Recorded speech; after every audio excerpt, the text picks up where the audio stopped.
Hello everyone, I'm going to show you how to install Cisco real-time monitoring on Windows 11. First we're going to go to this Java website and you're going to install Windows Offline. I will put all the links in the description and I'll also pin a comment as well. So yeah, click on Windows Offline and just wait for that to install, or download rather. Okay, and then you're going to right click on that and run it as administrator. Okay, click on install, and I've sped up a few things here and there just so that you don't have to wait for it to install, just to make the video go a bit quicker. Okay, and then close that. Second thing we're going to go on to is the Java archive website, and you're going to scroll down and you're going to go to where it says Windows x64. We're going to start downloading this, so agree to the license agreement and then click on download. Now the only downside to this is that you need to create an account basically. So click on create an account, fill out the information that it's requesting, and once you've done that we can then sign in. Okay, so you put your email address at the top there and then put in your password that you created, and then it will start to download.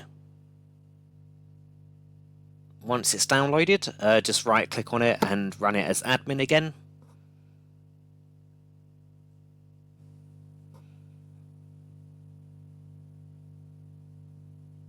Okay, and then click on next, and then click on next.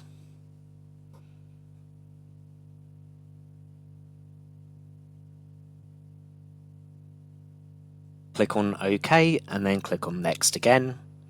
And again, just wait for this to install.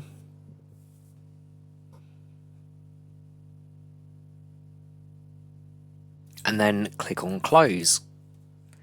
Okay, and then we're going to get the install file for the software, and you're going to right click on that and copy, and you're going to have to put it in the C drive. So no folders in the C drive, directly into the C drive, just paste it into there and then open up command prompt.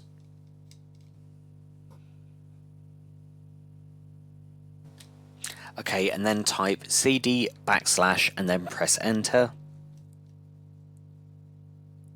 and then type ccmservrtmtplugin.exe and then a space, and then -i space GUI, and then press enter.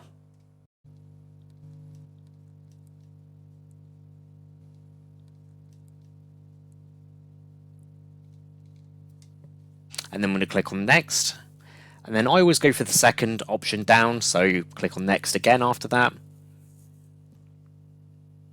and then install it.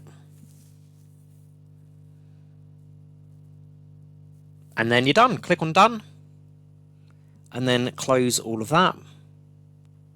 Go to your start menu, go to all, and you're going to see it's there.